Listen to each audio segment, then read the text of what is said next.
Hi friends, welcome back. Bharat की सबसे बड़ी रेड, ओहो 200 करोड़ कैश सीज्ड। धीरज साहू, राहुल गांधी, नरेंद्र मोदी, दो बेकार लोगों के साथ मोदी जी का नाम साथ में आना ही मोदी जी की तौहीन है। चलो वीडियो शुरू करते हैं। वीडियो शुरू करने से पहले अगर आप चैनल पर नए हो और आपने अभी तक सब्सक्राइब नहीं किया तो जल्दी से पहले सब्सक्राइब के बटन और बेल आइकन को क्लिक कर लो ताकि आपको हमारे सारे न्यू वीडियोस के नोटिफिकेशन मिल जाए जैसे हम अपलोड करें। अगर आपको वीडियो पसंद आता है प्लीज लाइक एंड शेयर। चलिए शुरू करते हैं।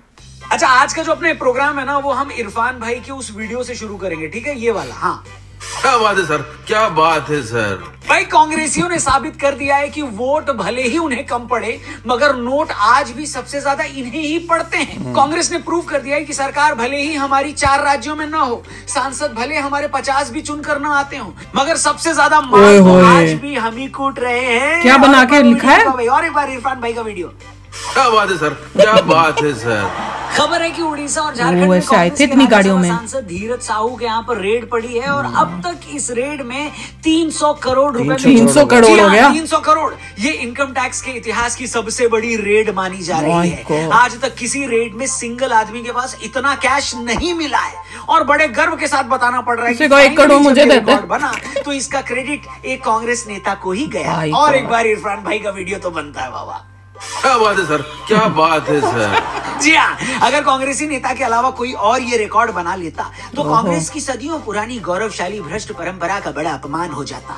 ये मुद्दा कांग्रेस के लिए इसलिए भी गर्व का विषय है क्योंकि बहुत से लोग डाउट करने लगे थे कि ऐसा तो नहीं कि सत्ता से दूर होकर कहीं कांग्रेस के लोग भ्रष्टाचार करना भूल गए। लेकिन ना, धीरज साहू जी की अलमारियों ने ऐसी गंदी सोच रखने वालों के मुंह अपनी अलमारियां खोलकर बंद कर दिए हैं। कांग्रेस ने बता दिया है कि एक तैराक 10 साल भी पानी में न उतरे तो भी वो तैरना नहीं भूलता, शेर बूढ़ा हो जाए तो भी वो शिकार करना नहीं भूलता। क्या बड़ा चोर है। कभी गोलमाल भी हो जाता है। अपनी पार्टी की भी चोरी कर रहा है। लोग बता रहे हैं कि अभी तक सिर्फ 10 कमरों में रखी अलमारियों की काउंटिंग हुई। 10 कमरों? अभी तो 10 कमरे और कई लॉकर और खुलने हैं। शक है कि अगर उनमें से पैसों के साथ एक आध देश न निकल आए। नहीं, पैसा ही पैसा होगा। पता लगा कि अलमारी के किसी लॉकर में स्विस बैंक गिरवी रखा हो।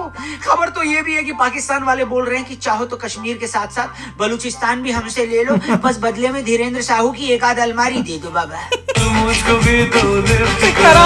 आप नोट मिलने का इससे अंदाजा लगाएं कि ये सारा पैसा अलमारियों में मिला है, बोरियों में मिला है, बैगों में मिला है। इतना कैश मिला है कि कैश गिनते गिनते अब तक 4 मशीनें खराब हो चुकी हैं। काउंटिंग करने के लिए बड़ी मशीनें ओडिशा से मंगवाई गई हैं। 40 मशीनें काउंटिंग के काम में लगी। जो अफसर बेचारे काउंटिंग कर रहे हैं वो काउंटिंग खत्म होने से पहले उस साइट को भी नहीं छोड़ सकते। बाहर का कोई आदमी अंदर आ नहीं सकता, इसलिए 4 दिनों से वो लोग बेचारे सिर्फ ब्रेड और केले खाकर पेट भर रहे हैं। आम आदमी ब्रेड खाकर पेट तब भरता है जब उसके पास पैसे ना हो, और यहाँ पर कुछ लोगों को इसलिए ब्रेड खानी पड़ रही है क्योंकि गिनने के लिए पैसा बहुत है। वाह रे देवा वाह, उठा ले रे बाबा। अरे देवा। बीजेपी के सांसद निशिकांत दुबे जी दावा कर रहे हैं कि धीरज साहू के पास 2000 करोड़ रुपए तक मिल सकते हैं। वो इस घोटाले का कनेक्शन गांधी परिवार और कांग्रेस से बता रहे हैं। जिस धीरज साहू के यहाँ छापा पड़ा है उनकी अब तक कोई खबर नहीं है। तो कौन है ये धीरज साहू, कैसे आया इनके पास इतना पैसा, कैसे इस छापेमारी को भारत के इतिहास की सबसे बड़ी रेड बताया जा रहा है? इन सारे सवालों पर आइए खुलकर बात करते हैं और इस वीडियो को शुरू करते हैं। प्लीज वीडियो अगर मजेदार लगे तो प्लीज इसे दबा के शेयर करना, चैनल को भी सब्सक्राइब करना। तो वीडियो शुरू करें। 4 मशीनें खराब हो गई। करो फिर। केजरीवाल का भी करना चाहिए, उसका भी कहीं मिलेगा कुछ। नमस्कार दोस्तों, आप देख रहे हैं फनतंत्र, मैं हूं रौनक। दोस्तों, राहुल गांधी पिछले 4 सालों से बीजेपी की सरकार को सूट बूट की सरकार बता रहे थे। वो पीएम मोदी पर लगातार इल्जाम लगाते हैं कि अडानी और अंबानी के लिए वो काम कर रहे हैं। पिछली सरकार में भी उन्होंने बीजेपी पर राफेल डील में घोटाले का इल्जाम लगाया था, जिसके लिए उन्हें बाद में सुप्रीम कोर्ट में बिना शर्त माफी मांगनी पड़ी थी। कुल मिलाकर कांग्रेस और राहुल ने बीजेपी को करप्ट बताने के लिए कई इल्जाम लगाए मगर 9 सालों तक वो इन आरोपों को एस्टैब्लिश नहीं कर पाए। और ऐसे वक्त जब लोकसभा इलेक्शन में 5 महीने का वक्त भी नहीं बचा है, एक कांग्रेसी सांसद के पास से 300 करोड़ रुपए कैश मिलने से करप्शन पर पूरे का पूरा नैरेटिव ही बदल गया। मजा आया, बिल्कुल मजा आया, बिल्कुल मजा आया। सवाल ये है कि एक पार्टी के सांसद पैसा आया कहां से? धीरज साहू और उनकी फैमिली सालों से पैसा निकला उधर से, फिर भी इतना पैसा अलमारियों में क्यों छिपाया गया? क्या ये सारा पैसा धीरज साहू का है या इसका कांग्रेस पार्टी से भी कोई लेना? कांग्रेस पार्टी का है। इन पैसों को इनकम टैक्स वालों से छिपाकर अलमारियों में रखा गया था या फिर अगले साल होने वाले चुनाव से पहले उसमें यूज करना होगा? ये ऐसे सवाल हैं जिनका जवाब लोगों खिलाएंगे पिलाएंगे। इससे पहले कि हम उन सवालों पर आएं और इन बड़े बड़े लोगों की बात करें, आपको बता दूं कि अगर मेरी तरह आपकी भी अलमारी में पैसों की बजाय सिर्फ फटी हुई बनियान मिलती है तो आइए आपकी थोड़ी किस्मत चमका। अलमारी ही नहीं है आपके पास होगा सिर्फ ₹1 में iPhone 15 जीतने का। इसके लिए आपको डिस्क्रिप्शन में जाना है, लिंक। अलमारी बड़ी जरूरी है, अलमारी होगी तो पैसा आएगा। India versus south Africa T20 match की टीम बनानी है, गिव अवे कॉन्टेस्ट ज्वाइन करना है, एंट्री फीस सिर्फ ₹1 है। यहाँ अगर आपकी टीम बेहतर परफॉर्म कर गई तो आप जीत सकते हैं एक ब्रांड न्यू iPhone 15। देखना थोड़ी देर में मोदी जी ने नोट ही खत्म कर देना, जल्दी करो, सारी नोटबंदी हो जाएगी, तभी तो कर रहे हैं। मैंने डिस्क्रिप्शन में दिया, वहां से एक्टिवेट होगा। एंट्री लिमिटेड है, जल्दी से ₹1 में अपनी टीम बना डालो। टीम बनाने में मैं आपकी हेल्प करूंगा। आरजे रौनक नोपो चैनल पर टीम बनाकर वीडियो डाली गई, वहां से देखकर समझ लेना, उसका भी लिंक मैंने डिस्क्रिप्शन में डाला है। लेकिन इन सबसे पहले आपको माई 11 सर्कल आपको डाउनलोड करना है, तो जल्दी से करिए और वीडियो में आगे बढ़िए। और बात करते हैं फिर से इंडियन हिस्ट्री की सबसे बड़ी रेड। लिखा क्या है इन्होंने? जीरो तो दिख रहा है। आपको या मुझको अगर हमारी सर्दी वाली जैकेट में भी पिछले साल का रखा 500 का नोट मिल जाए ना, तो खुशी के मारे हमको 3 दिन तक नींद नहीं आती। 2 दिन तक अमिताभ बच्चन सपने में आकर हमसे पूछ रहे होते हैं कि तो बताइए श्रीमान क्या करेंगे आप इस धनराशि का। जी हाँ, सिर्फ ₹500 अचानक मिलने पर लोग ऐसे बोरा जाते हैं। अब इमेजिन करिए उस आदमी का जिसके घर पर 20 अलमारियों में सिर्फ नोट भरे हैं। अब सोचो जरा, ऐसे आदमी के घर पर आप गलती से अगर मेहमान बनकर चले जाएं, आप सुबह उठकर बाथरूम गए, बाथरूम में हाथ पोंछने के लिए टॉवल नहीं मिला और आपने टॉवल ढूंढने के लिए उनकी लोहे वाली अलमारी खोली और जैसे ही अलमारी खोली आपके मुंह पर 500-500 के नोटों की 500 गड्डियां गिर गई। माय गॉड, हम में से आधों ने तो वहीं गश खाकर गिर जाना है, हम में से आधे लोग तो सीधा ऊपर चले जाएंगे। आप सोचो ऐसे लोगों के बारे में जिनके पास इतना पैसा है कि उन्हें ये तक नहीं पता कि वो पैसा रखा कहाँ है। धीरज साहू की फैक्ट्री पर छापा पड़ा तो पता है उनके कई एम्प्लॉइज ने 500-500 के वो नोट फाड़ने लगे। इनकम टैक्स की टीम ने बताया कि कुछ नोट इतने वक्त से अलमारी में रखे थे कि नोटों की गड्डियों में ओस आ गई और नोट आपस में चिपक गए। हे भगवान, उठा ले रे देवा, उठा ले, और बताया नहीं जा रहा मुझसे। मुझे उठा ले या फिर मुझे घर से उठाकर धीरज साहू की एक आध अलमारी में बंद कर दे, ये बढ़िया रहेगा नहीं? बट सीरियसली यार, ये टैक्स की चोरी किसी नॉर्मल बिजनेसमैन ने की होती, अगर ये टैक्स चोरी का पैसा है तो भी समझ में आता है कि ये सभी एक ही थाली के चट्टे बट्टे होते हैं। मगर यही काम अगर एक सांसद करे, वो भी 3 बार का राज्यसभा सांसद, तो आप समझ सकते हैं कि ये कितना बड़ा क्राइम है। आप देश की संसद में बैठे हैं जहां जनता की भलाई के लिए आप पॉलिसी बना रहे हैं, लोगों के मुद्दे उठा रहे हैं, संविधान पर हाथ रखकर आपने शपथ खाई है और असल जीवन में आप क्या खा रहे हैं? टैक्स चोरी कर रहे हैं। वो टैक्स जो सरकार के पास जाना था, वो सरकार जो आखिर में इसी पैसे को जनता पर खर्च करती, वो जनता जिसकी भलाई के लिए आप संसद गए थे, और जब आप खुद ही करोड़ों की टैक्स चोरी कर रहे हो, 300 करोड़ से क्या क्या बन सकता है? आप और क्या कर सकते हो? ये ऐसे ही है जैसे एक बाप रात को भूख लगने पर अपने ही बच्चे की बोतल से दूध निकाल कर पी जाए। मजे की बात यह है कि जिस धीरज साहू के यहाँ अब तक 300 करोड़ कैश मिल चुका है और पता नहीं कितने 100 करोड़ और मिलने वाला है, उन्हीं धीरज साहू ने 2018 के अपने हलफनामे में बताया था कि उनके पास सिर्फ 34 करोड़ की संपत्ति है। अच्छा। और तो छोड़ो, ये भी कहा था कि मेरे ऊपर 2.5 करोड़ का कर्जा है। मतलब जो आदमी अपनी अलमारी में रखे कच्छों में भी 20-20 करोड़ दबा के बैठा है, वो खुद को 2.5 करोड़ का कर्ज ही बता रहा है। जो आदमी छींक दे तो अच्छी उसके नाक से 30-40 करोड़ के नोट निकल आए, वो अपनी टोटल संपत्ति 34 करोड़ डिक्लेयर कर रहा है। ये भी कैसे हो सकता है? इतना भी किसके पास हो सकता है? Are you comedy me? अब ये एक ऐसे पैसे वाले हैं और एक हम लोग हैं। हमारी जब 7,000 तनख्वाह होती है तो हम रिश्तेदारों को 10,000 बताते हैं। शादी पर 2 लाख लगाते हैं तो लोगों को 10 लाख का ढिंडोरा पीटते हैं। 50,000 की एक्टिवा लेकर आते हैं तो इंस्टा से लेकर फेसबुक पर उसकी फोटोएं डालकर दुनिया को हिला डालते हैं। और एक ये है भैया, दुनिया को ये तक नहीं बता सकते कि कितना पैसा कमा कर बैठे हैं। भाई जब बता नहीं सकते तो ऐसी दौलत का फायदा कमा के नहीं, चोरी करके बैठे हैं। आपसे तो हमको चुरा के बैठे हैं। हम अभी रिक्शा करके आएंगे, बोरे में भर कर ले जाएंगे पैसे, मगर यूं अलमारियों में रखकर पैसे की बेइज्जती मत करो। वैसे भी हम मिडिल क्लास लोग अलमारी में पैसे नहीं, अपनी 10वीं और 12वीं की मार्कशीट संभाल कर रखते नहीं भैया। Are you comedy me? खैर, मजाक अपनी जगह है, मगर ऐसा देश जहां आज तो मजाक भी नहीं लग रहा, लोग जरूरत भर का भी नहीं कमा पाते, छोटी छोटी बीमारियों में बिना इलाज के मर जाते हैं, कुछ 100 रुपयों के लिए दिन रात मजदूरी करते हैं, पैसों की कमी के चलते अपने बच्चों को स्कूल नहीं भेज पाते, ढंग का खाना नहीं दे पाते, सांसदों को करोड़ों रुपए छिपाकर अलमारियों में रखना देश के कानून से ज्यादा पूरे बंडल्स बना के काउंटिंग करके रखे हैं। जरा इसी सांसद के इलाके में ऐसे कितने ही माँ बाप होंगे जो त्योहारों पर अपने बच्चों को नए कपड़े नहीं दिलवा पाते होंगे।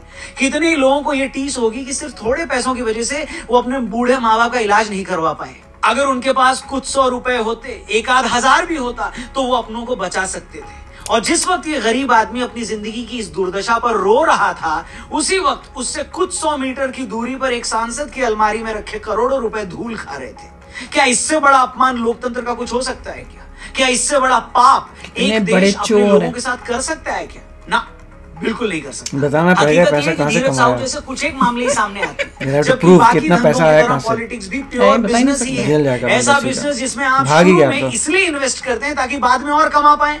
वरना सोचिए कौन नेता होगा जो सिर्फ जनता की सेवा करने के लिए अपनी जेब से करोड़ों रुपए लगाकर चुनाव लड़ेगा? बताइए, आखिर क्यों टिकट न मिलने पर यही नेता मरने मारने पर उतारू हो जाता है? क्या सच में इन्हें जनता की सेवा का पैशन होता है जो टिकट न मिलने पर भड़क जाते हैं? बिल्कुल नहीं। वो करोड़ों रुपए लगाकर सांसद और विधायक बनते ही इसलिए है ताकि इस पद पर आकर अपने लिए और अरबों रुपए कमा सके, अपने और अपने परिवार के धंधों को और चमका सके। तो सिर्फ 5 साल में इतना पैसा कमा लें कि दोबारा न भी चुने जाएं तो भी सारी जिंदगी पुश्ते खा के बैठेंगे, खाते हैं पैसा। तभी तो जब इनके यहाँ पर रेड पड़ती है तो इनके 10-10 ठिकानों पर छापेमारी होती है, वरना तो आदमी का एक ही ठिकाना बनाने में जिंदगी गुजर जाती है। नहीं, आखिर में यही कहूंगा दोस्तों कि ऐसा नहीं है कि ये बेईमानी, ये चीटिंग कोई एक पार्टी या उसके सांसद विधायक ही कर रहे हैं और दूसरी पार्टियों के नेता नहीं करते। ऐसा बिल्कुल नहीं है। इस हमाम में सब नंगे हैं, सब यहाँ पैसा बनाने ही आए हैं, बस उनके करप्ट होने की डिग्री का फर्क है। जो लोग पूछते हैं कि क्या वजह है कि 9 साल बाद भी नरेंद्र मोदी की पॉपुलैरिटी ऐसी बनी हुई है,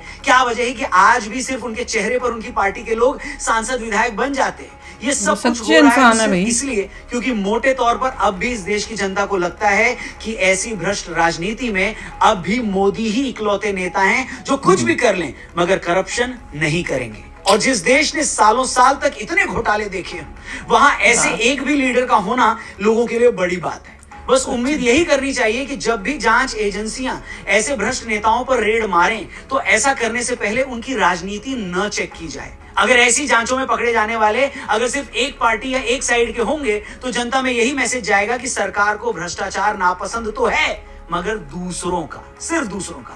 उम्मीद करते हैं कि प्रधानमंत्री और सत्ता में बैठे लोग ये सब सुन रहे होंगे। बाकी आपकी इस मामले में क्या राय है? उन नेताजी के लिए अगर 2 शब्द लिखना चाहें तो कमेंट सेक्शन खुला हुआ है, 2 शब्द भी कम है। लिखिए जो आपके मन में सबसे पहला विचार आ रहा है ऐसे नेता के बारे में। चोर। और ये वीडियो अगर आपको सचमुच अच्छी लगी हो, सही लगी हो, तो इसे और भी लोगों तक प्लीज जरूर पहुंचाइए। शॉकिंग। हम सोच रहे थे 1 कमरा है, इनके हिसाब से तो 9 कमरे, ऐसे 9 या 10 कमरे हैं। मुझे लग रहा था बैग्स जो दिखा रहे थे ना, मुझे लग रहा था वो बैग में पैक करके अलमारियों में से निकाल के लेके जाने के लिए रख रहे हैं। वो नहीं था, बैगों में भी पैसे थे।